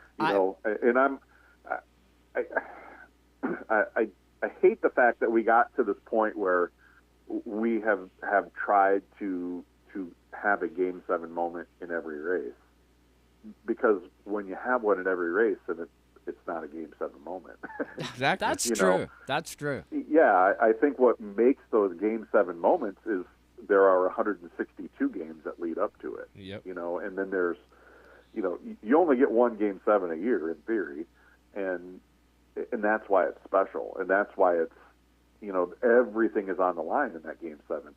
You know, so I think, you know, it's really hard to put that toothpaste back in the tube. And hey, I'll give all of the racing sanctioning bodies a lot of credit that they try to make sure that these races are entertaining to watch, and they want to make sure that the cars are close, because realistically, no one wants to see somebody win by a lap. I mean, yeah, it's an impressive performance, but you know, the broadcasts are still supported by advertisers and commercials, and when someone's that far up ahead, you know, they can hear those remote controls clicking to another channel. So, you know, you know, you have to balance the entertainment with the competition, and it's a constant struggle. But, you know, I wish that the audience understood that what does make a great race is the fact that there are 10 of them right before that might just be average. You know, that's what makes it great. We're with the Orange Cone tonight, right here on Racetime Radio. You can follow along on Twitter, The Orange Cone. Check it out on Twitter. Always a lot of fun.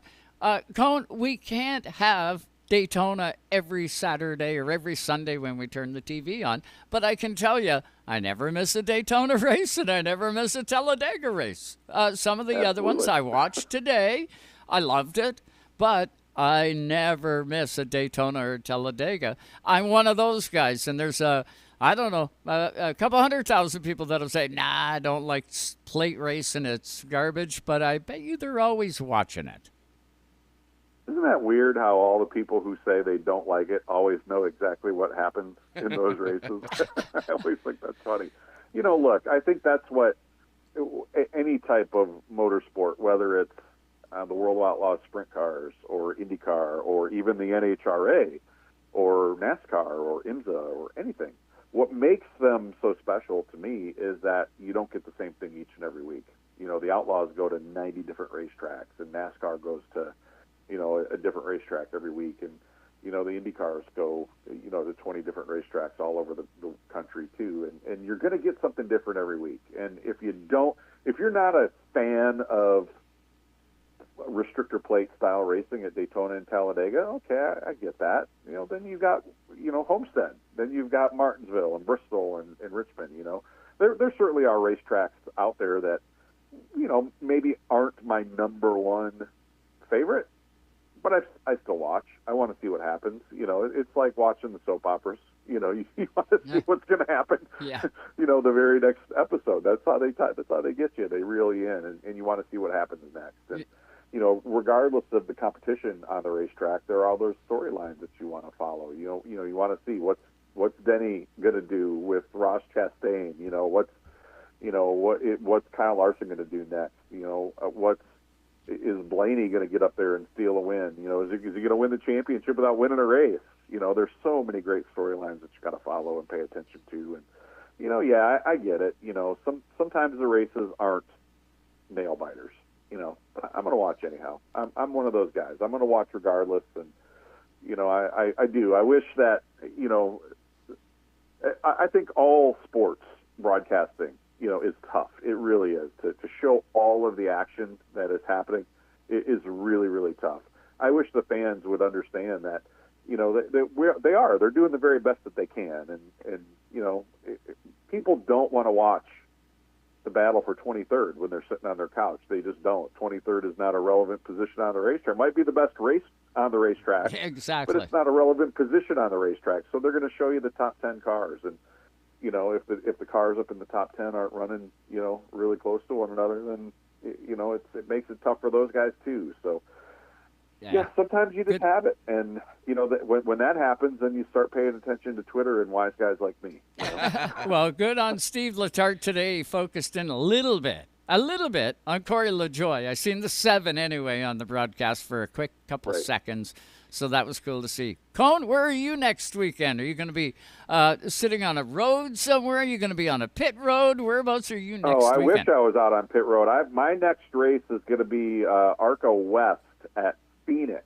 I'm looking forward to that one, championship weekend out there. So that's going to be a good one. The ARCA series has had a pretty good solid year, and I'll tell you guys, keep an eye out for this kid Jake Drew. He's a pretty solid little race car driver. I know sometimes those guys out west don't get the media coverage that some of the folks down in the southeast get, but Jake Drew is the real deal, and I think there's a pretty good entry list for that race. So keep your eyes on that one, guys. Okay, we will do that. We got Nick Moncher coming up next. You know Nick. Hey, tell Nick I said hello. Nick's a good dude. He is actually, believe it or not, from the same hometown I am from. How about that? Really? Yeah, that's cool. So did you guys grow up together?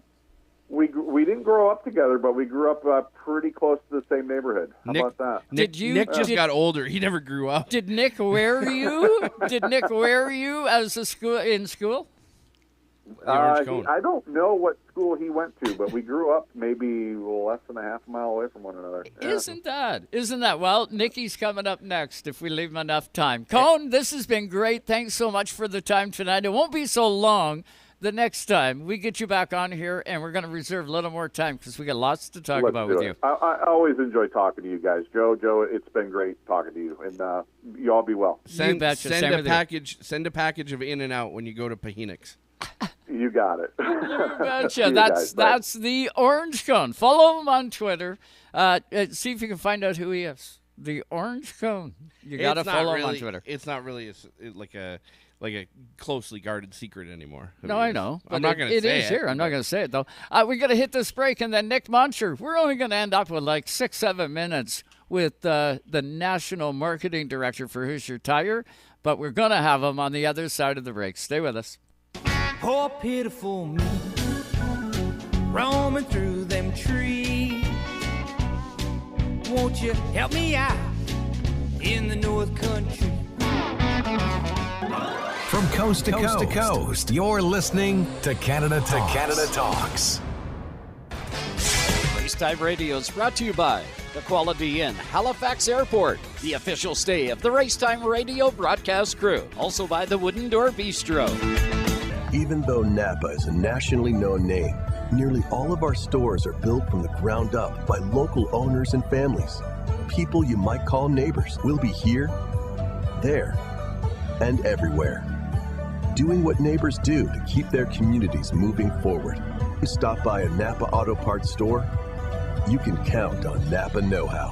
Now, a flashback in Canadian music history. Here's Eric Alpert. Tom Cochrane's most famous song, Life is a Highway, was a #1 hit in Canada, and it hit the top 10 in the Billboard charts back in 1992. It was written after Tom's famine relief work overseas took place. He was so taken with what was happening there, he wrote it as a pick-me-up to himself after watching the devastation. That's why he mentioned places in the song like Khyber Pass, along with his hometown of Vancouver.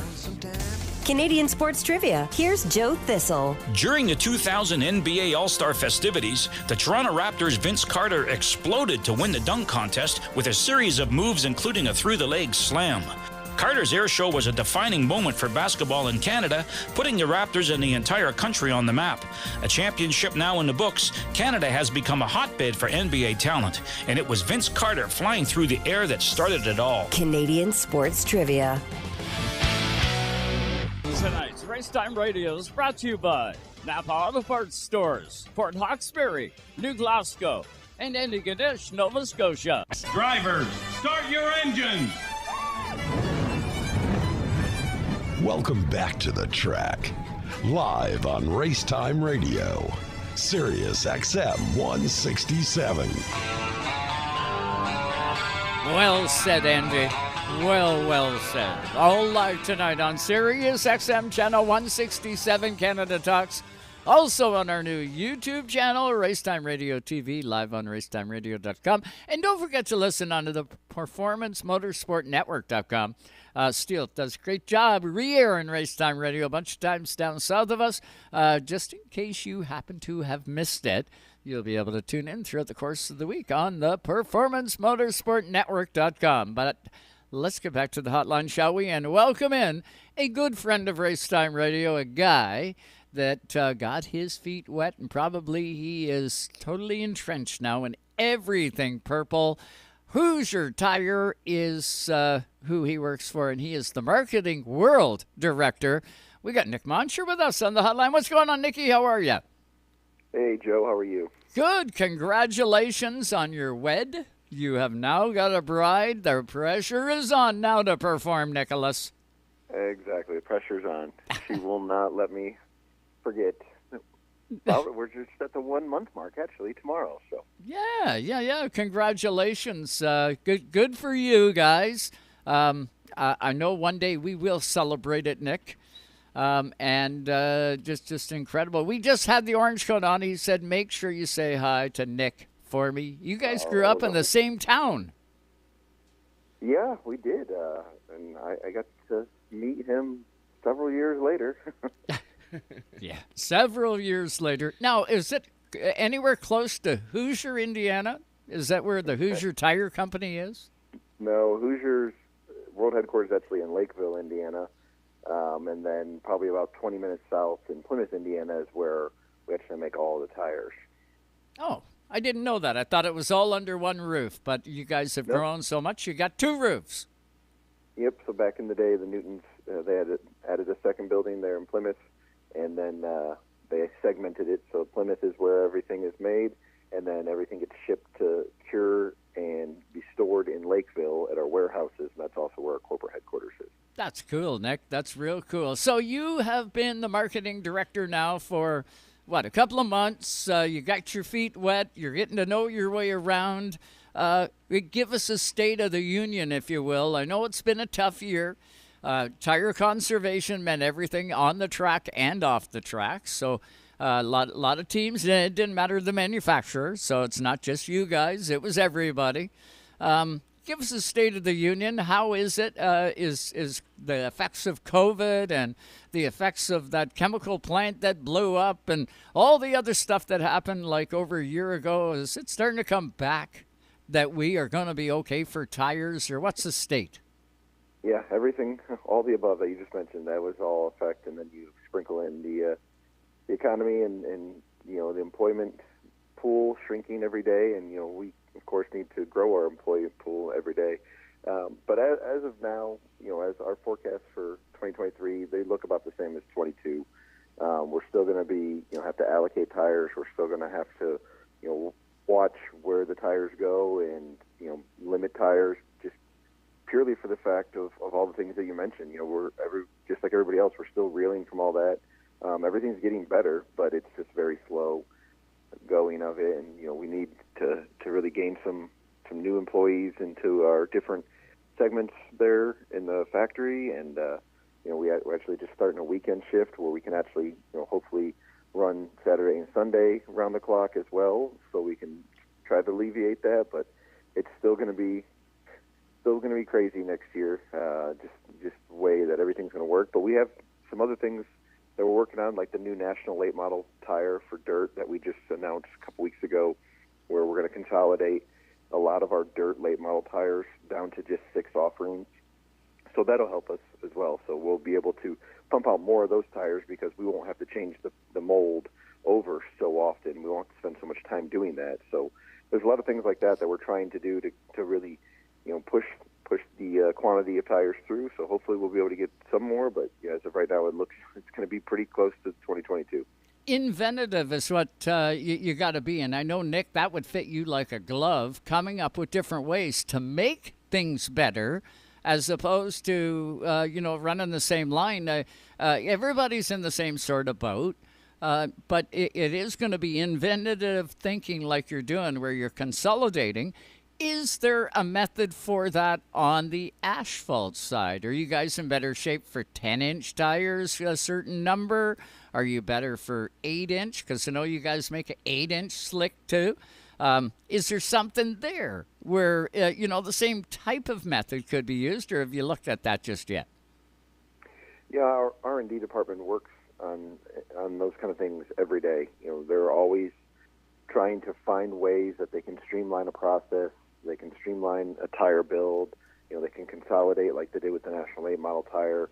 So, and it's across all of our segments. We make 1,000+ different tires, so any way that we can kind of narrow that gap down to kind of help ourselves produce more tires to help the racers, have those tires at the racetrack is really kind of our end goal, to kind of get everybody, over this just crazy hump that we're in, of the lack of tires, and try to do our part there. So I know our R&D team's working on a lot of different things, and they're trying to figure out any way that we can to get more tires out into the distributors' hands and into the racetrack and the drivers' hands. Nick, obviously you made the transition. This has got to be real quick because we're coming up on the top of the hour. But you made the transition working in the sport for teams on the competition side. Now you've transitioned to a company that supports the competition side but is not on the competition side. How has that transition been, and are you happy with the move? Yeah, it's been good. It's totally different. It's a totally different world and beast to tackle, but it's been a lot of fun. And there's a lot of corporate ongoings that you have to kind of get used to that probably didn't have to do so much in the racing element as a team side. But it's been fun to be part of it and to really kind of have a say in things and try to give my opinion as a racer, as someone that's been in the trenches and been in the garage areas, and that I think that it's kind of that bouncing block for them, because some of these people they're great business people, but they don't know racing. So there's a couple of us like that. It's kind of a yin and yang for our executive room, and it's been a lot of fun. It's going to be dynamite to see how things work out. Nick, if anybody can pull this together, I know Hoosier Tire can. The key would be order early, right? Yep, get to your distributors and forecast as best as you can. For all the different series and the tracks. Get your forecast for 23 to your local distributor and really put in the best to your ability, so we can get that into our system overall and kind of figure it all out. And you got a better opportunity if they do get that to the distributor. Can they get a forecast or a reply saying, "Yep, you're going to be okay for tires. Here's your allotment dates," or are they going to be able to say, "Let's point and pray"? No, I mean the distributor will be able to tell them if they made it into their forecast, and then if we're going to fill the distributor's forecast in that way. I mean, obviously everything changes daily, and things can happen, but for the most part, if you get your stuff to your distributor and you're one of their long-standing customers, they're going to do their best to get you as much of it as they can, and then they'll send it to us. We just build, and we work hand in hand with our distributors every day to put into an inventory. So it's not like we're just kind of guessing at it. We're working directly with each one of them every day. Absolutely. Nick, this has been great. We've got to throw the keys back to SiriusXM. Blame Orange Cone. You would have had more time had we got the cone on earlier. But not surprising at all. He loves to talk. Yeah, he sure does, and he's dynamite at it. And Junior forgot to cover up that thing behind him. So we got to get some purple in this studio, Nick. But I digress. You take it easy. Keep doing what you're doing, Nick, because you're making a difference. And we love our Hoosier tires here. All right. Thank you, guys. Appreciate it. You betcha. Nick Moncher, he is the marketing director for Hoosier Tire World. So sounds like that's a pretty cool way, Junior, putting stuff together. I never even thought of that. That's a good idea. Yeah, definitely. It is a good idea, and it will be a game changer. It's no different than everything else with COVID. A lot of ingenuity had to come out of this deal, and still yet to come. There's going to be big, major changes that we see into the motorsports world into the future, in their direct changes from this time period. So try and build a house these days. Exactly. Yeah. Good luck, Junior. You have a good time down there seeing. Kevin Hart. Kevin Hart. Yeah. I want to get an update on that when you get back. But that is going to do it for us tonight, all live on Racetime Radio. Got to thank Susie Q right here in the Racetime Radio studio for hooking us up with all our guests. Of course, our guys back in the Toronto studios and the Washington studios for SiriusXM. And thank you for tuning in. Don't forget to subscribe if you're on our YouTube channel. We really do appreciate it. Have a good one, everybody. And I will be back next Sunday night, 7 p.m. Eastern. Look forward to it. Have a good week. White flag is out. 1 to go. No pressure from behind. Thanks for listening to Racetime Radio. Visit us on the web at www.racetimeradio.com. We hope you'll join us again next time for more Racetime Radio. Come on now, dig. Exclusively on your home for the hardcore race fan. Excellent, buddy, excellent.